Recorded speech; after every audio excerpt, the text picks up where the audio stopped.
run for office without begging billionaires for campaign.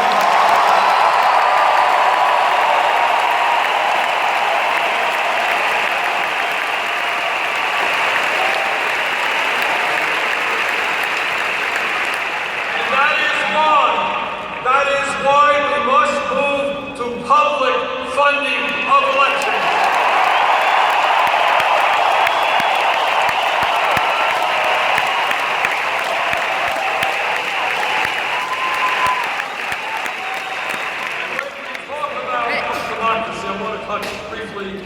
On another issue. A few days ago, I was at an event with Martin Luther King III and the Southern Christian Leadership Conference, one of the important civil rights groups in America. And what we talked about were two things. Number one, we celebrated the victory 50 years ago of the Voting Rights Act.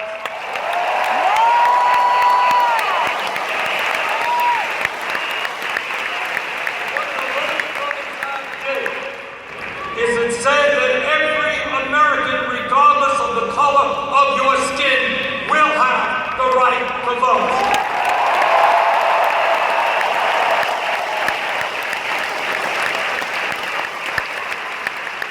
But as many of you know, 2 years ago, the Supreme Court gutted a very important provision of the Voting Rights Act, and immediately afterward, states all over the country began to make it harder for people to vote, move toward voter suppression.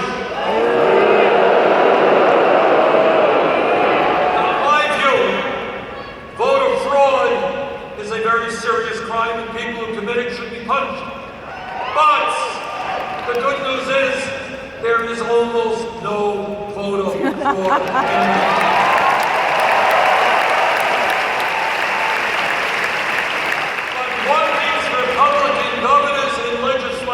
Did is come up with all kinds of rote barriers to make it harder for people of color, poor people, old people to vote. Suddenly you had to have all kinds of voter identification, voting lists were purged if you didn't vote in the last few elections, and their goal was very clear.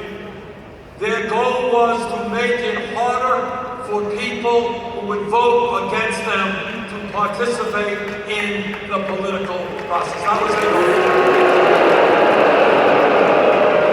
Now, I am a politician. I've run in a lot of elections. I've won many, I've lost some. But it has never occurred to me that the way to win an election is to deny people who disagree with me the right to vote.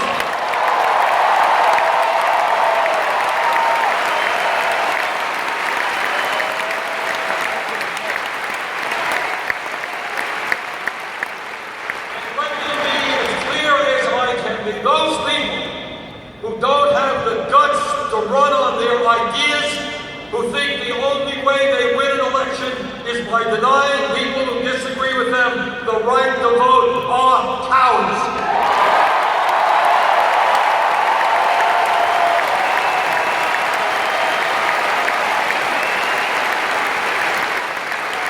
If you run for office, have the guts to stand behind your ideas. Don't be afraid of people coming out and voting against you.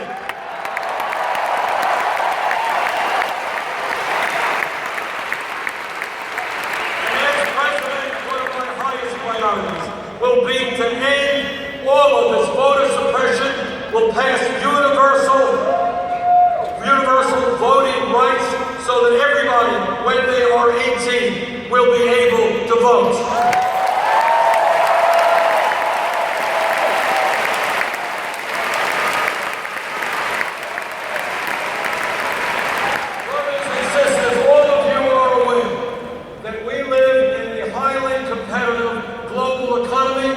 And if this country is going to survive economically, we need the best educated workforce in the world.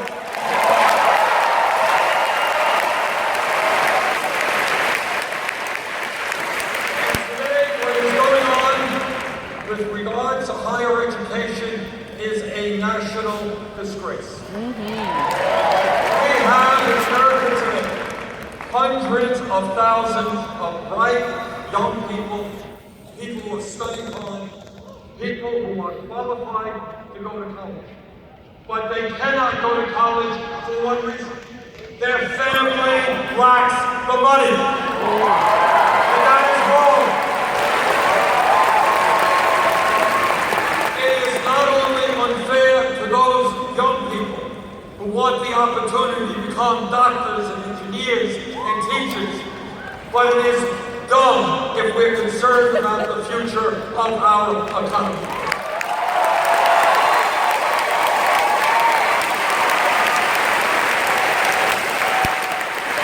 That is why I have introduced legislation which does two things. First, it says that every public college and university in America will be tuition free.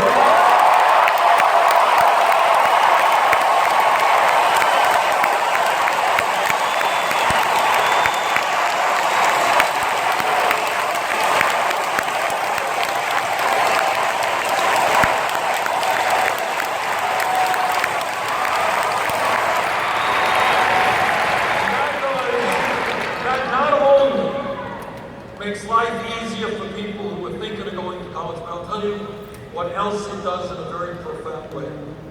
There are kids today in Portland, there are kids in Burlington, Vermont, who in the 3rd or 4th grade, they know that they're never going to make it to the middle class. Their parents have never gone to college. They don't know anybody who has gone to college.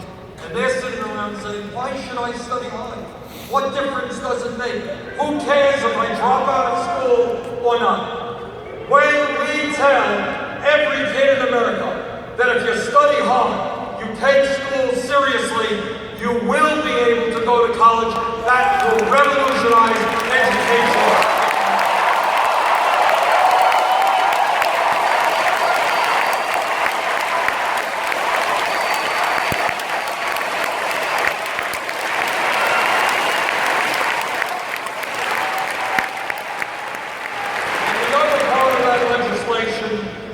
Deals with another hugely consequential issue. There are millions of Americans today who are suffering under the burden of outrageous student debt.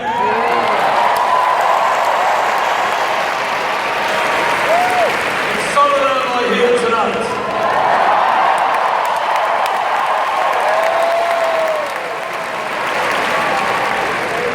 A couple of years ago, I had a meeting in Vermont, met with a number of young people.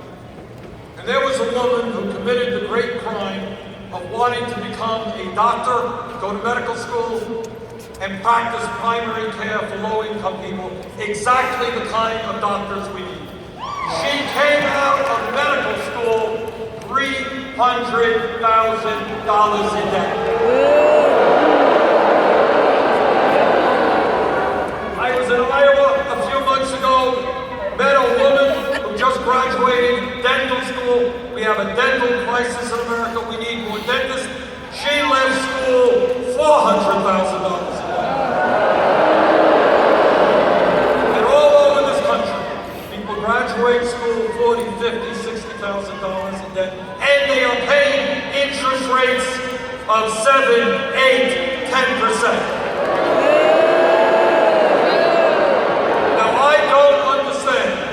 How someone can refinance their home today at 2 or 3%, and somebody's paying 10% interest rates on student debt.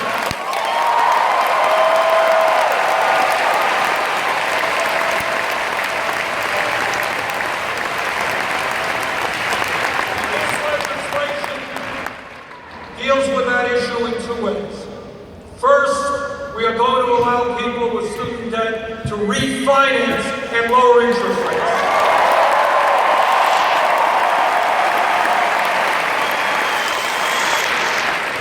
Second of all, we're going to get the government out of profiteering on student loans.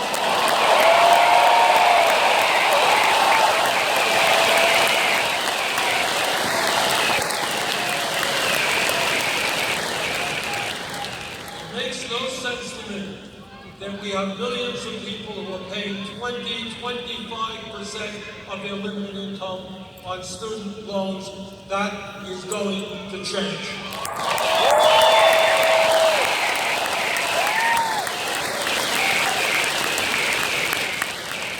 When we talk about our responsibilities as human beings, as people who inhabit this planet, as caretakers for the earth, we must understand that we have a moral responsibility to leave this planet habitable for our kids and our grandchildren.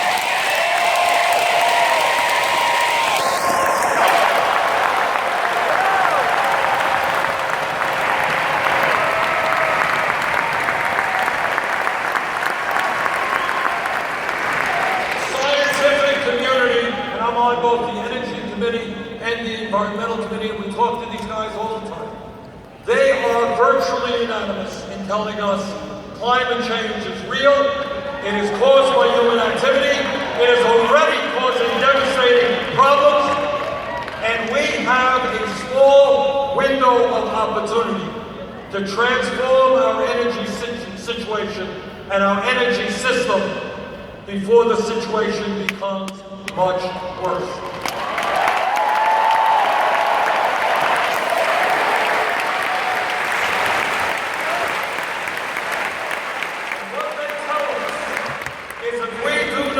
Boldly in the next few years, this planet of ours, our only planet, will be between 5 to 10 degrees Fahrenheit warmer than it is today by the end of the century. And what that means, picture what it means: more drought, more flood, more extreme weather disturbances, more rising sea levels, more acidification of the ocean, more international conflict as people fight for limited resources of water and land. Our moral responsibility is to lead the world, work with China, work with Russia, work with India,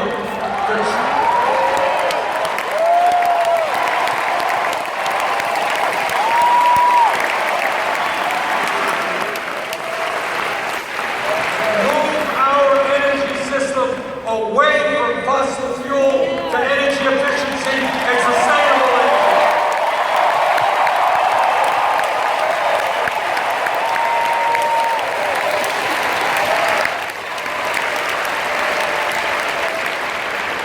When we talk about issues facing our country, please understand that we remain the only major country on earth that does not guarantee healthcare as a right to all people.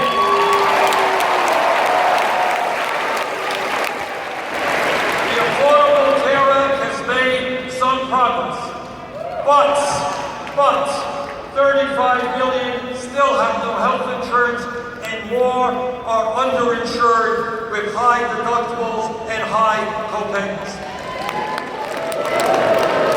It is my view that healthcare is a right for all people.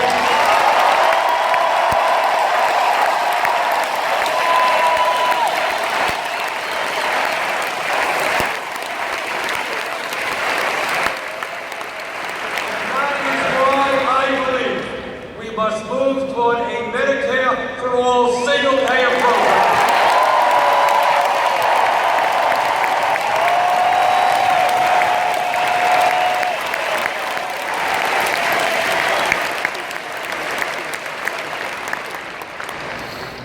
I am the ranking member of the Budget Committee, which means I lead the Democrats in opposition. And let me tell you a word. It's important that you know what the priorities are of the Republican Party. During the budget process, what they passed was a budget which recommends to the appropriation committees to throw 27 million people off of health insurance. And when you ask them what happens to those people who no longer can get the Affordable Care Act or Medicaid, how many will die? How many will suffer? How many will end up in the hospital when they should not have to be there? Their answer basically is, we don't care. At a time when families cannot afford to send their kids to college, they cut Pell Grants by $90 billion over a 10-year period.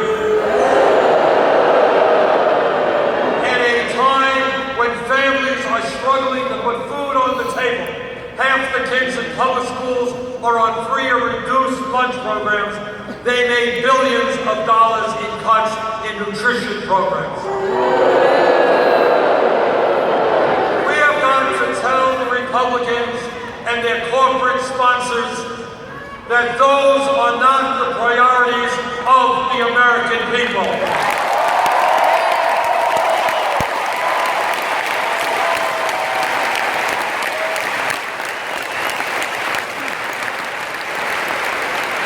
We are not going to cut Social Security. We are going to expand Social Security.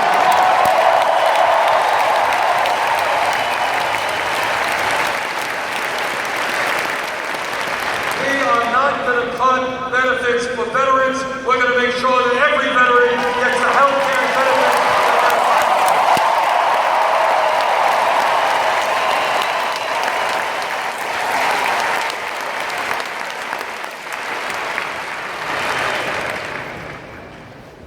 What this campaign is about is bringing people together for a political revolution.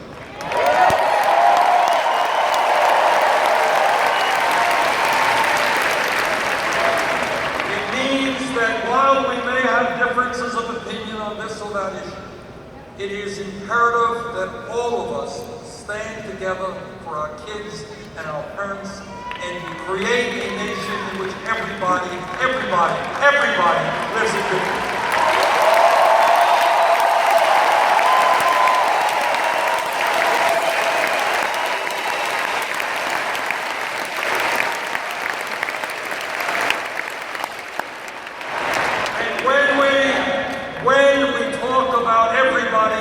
That must include 11 million undocumented people in the country.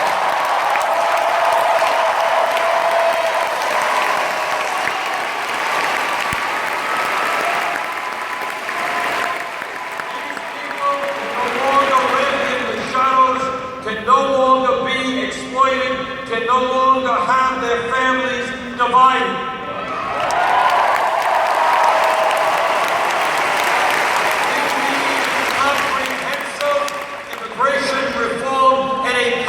Toward citizenship.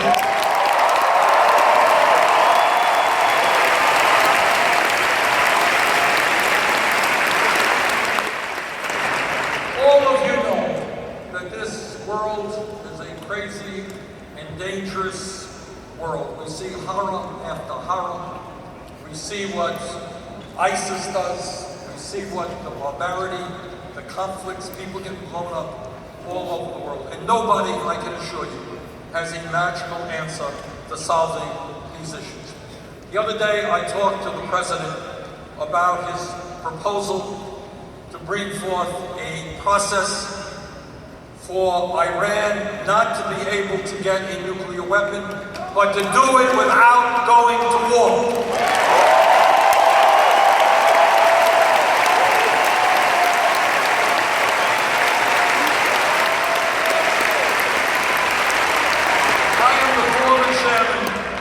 Senate Veterans Committee, and I learned a lot. I learned a lot about the cost of war. I learned that recently, just recently, in Afghanistan and Iraq, we lost 6,700 brave men and women. I learned and met with men, women who came home without limbs, without arms, without eyesight, without hearing. I spoke to some of the 500,000 people who came home with PTSD or traumatic brain injury. The cost of war is real, it is terrible. I believe that war should be the last resort, not the first resort.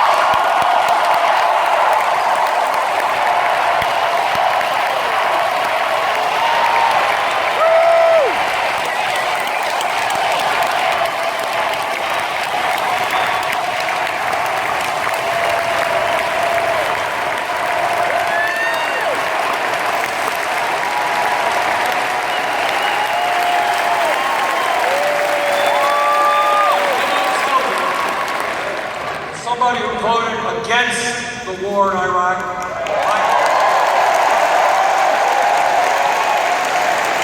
I can't tell you, I can't promise you that the agreement negotiated by the President and Secretary of State Kerry will work. I can't promise you that. It was a complicated agreement involving China and Russia, and Germany, the UK, and France, and Iran. But I think we have got to give that process a chance.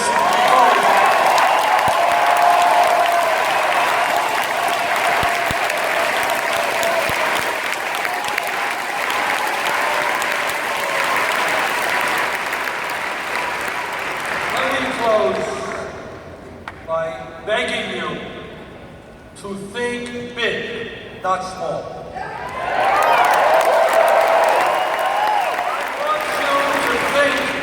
Of what this great country can be. We can be. And this is not utopian wishing.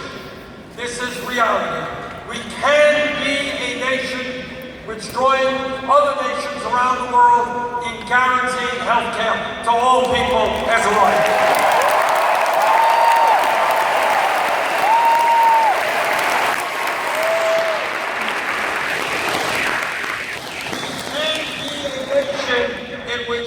Working parents go to work, they know that their babies and their kids are in quality, affordable child care.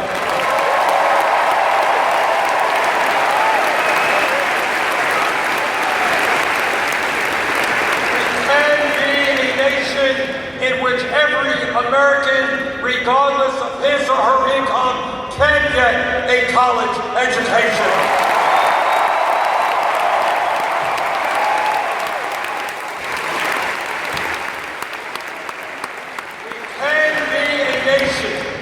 Not where seniors today who are living on $12,000, $13,000 a year cannot afford their medicine or to heat their homes.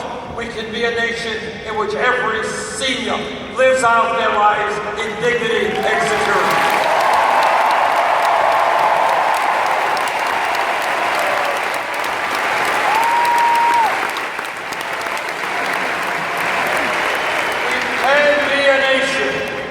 Where everyone, no matter their race, their religion, their disability, or their sexual orientation, realizes the full promise of equality that is our birthright as Americans.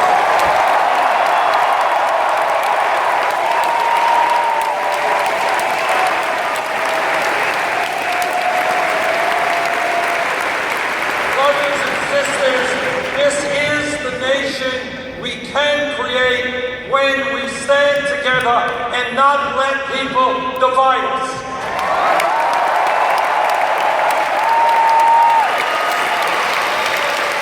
We cannot be divided by black and white, by native born and by immigrant, by gay or straight, by male or female.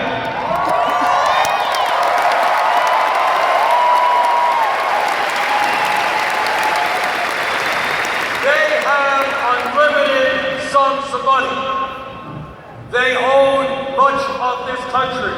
They control much of the media. They are very powerful. But we have something that they do not have. We have a united people.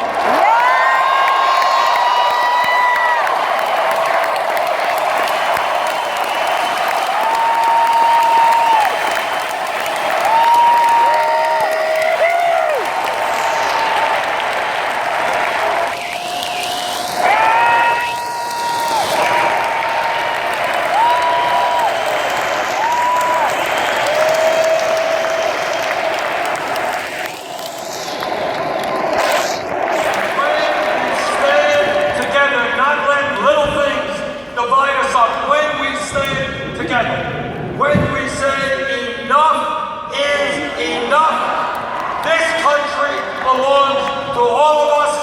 When we do that, there is nothing we cannot accomplish. Thank you all.